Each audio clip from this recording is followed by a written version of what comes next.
বাংলাদেশকে নিয়ে বর্তমানে আমাদের ভারতীয় মিডিয়াদের এত মাথা ব্যথা কিসের?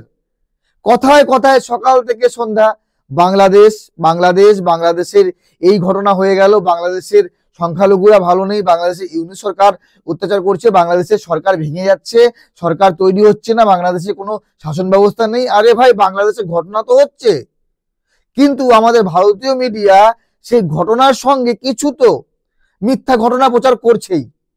সব ঘটনা যে সত্যি তা কিন্তু নয়।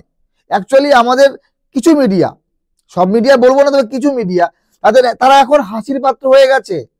সেই সকল মিডিয়া কর্মী সংবাদদাতাকে নিয়ে এখন ট্রল করা হচ্ছে, মিম বানানো হচ্ছে।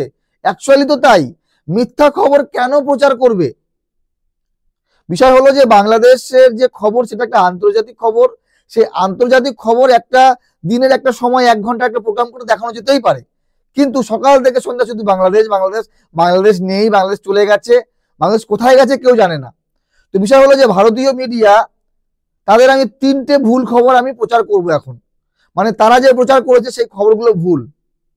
প্রথম খবর যেটা হলো যে লিটন কুমার দাসের বাড়ি জ্বালিয়ে দেওয়া হয়েছিল যখন ছাত্র আন্দোলন চলছিল, শেখ হাসিনা যখন পালিয়ে আসে বাংলাদেশের প্রাক্তন সরকার, সেই সময় একটা খবর এসেছিল যে বাংলাদেশের সংখ্যালঘু সম্প্রদায়ের ক্রিকেটার লিটন কুমার দাসের ঘর বাড়ি জ্বালিয়ে দেওয়া হয়েছে। এই খবর পুরোপুরি মিথ্যা। সেটা হয়েছিল মাশরাফি বিন মুর্তজার সঙ্গে। সে কিন্তু ক্রিকেটারই, কিন্তু সে সংখ্যালঘু না। মাশরাফি বিন মুর্তজা বিরোধী দল করতেন, সেই জন্য তার সঙ্গে রাজনৈতিক হিংসা হয়েছে, নাকি কোনো ধর্মীয় হিংসা।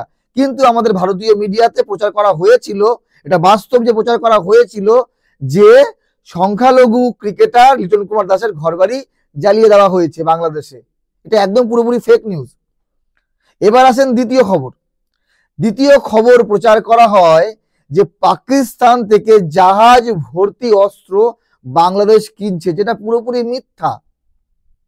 অ্যাকচুয়ালি বাংলাদেশ এবং পাকিস্তানের কিছু বাণিজ্য সম্পর্ক হয়েছে। পাকিস্তানের করাচি বন্দর থেকে বাংলাদেশের চট্টগ্রাম বন্দরে জাহাজের মাধ্যমে মালপত্র আসছে, কিন্তু সেই মালপত্র সেটা নিত্য প্রয়োজনীয় পেঁয়াজ, চিনি, লবণ এগুলো হতে পারে, কিন্তু অস্ত্র না, এটা প্রমাণিত। কিন্তু এটা ভারতীয় মিডিয়ায় বলা হয়েছে হ্যাঁ ভাই, পাকিস্তান থেকে অস্ত্র কিনছে ভারতের সঙ্গে শত্রুতা করার জন্য। এটা একদম মিথ্যা।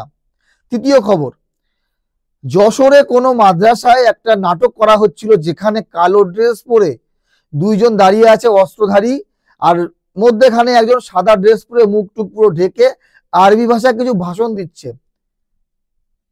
কিন্তু যেই পরিস্থিতি বা যেই সিন দেখানো হয়েছে সেই সিনটা সত্যি বাংলাদেশের কিনা এটা নিয়ে অনেক সন্দেহ হচ্ছিল।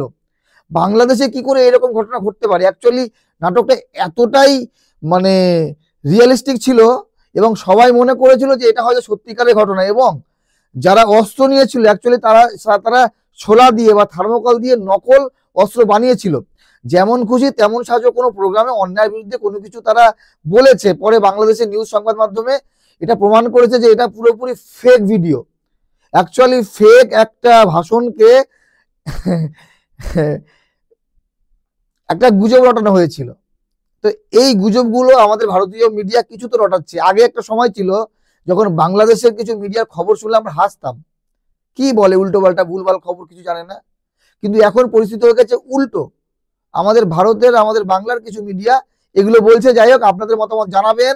আরো অনেক খবর আছে যেগুলো গুজব রটানো হয়, আমি সেগুলো নিয়ে বলবো। অ্যাকচুয়ালি যখন আমাদের ভারতীয় মিডিয়া নিয়ে হাসাহাসি করে বাংলাদেশের লোকজন, তখন আমার খারাপ লাগে যে আমাদের ভারতীয় মিডিয়াগুলো এরকম ভুল খবর কি করে প্রচার করতে পারে। তাহলে তো সেই চ্যানেলের সেই সংবাদ মাধ্যমের বিশ্বাসযোগ্যতায় চলে যায়। মতামত জানাবেন। ভালো থাকবেন সবাই।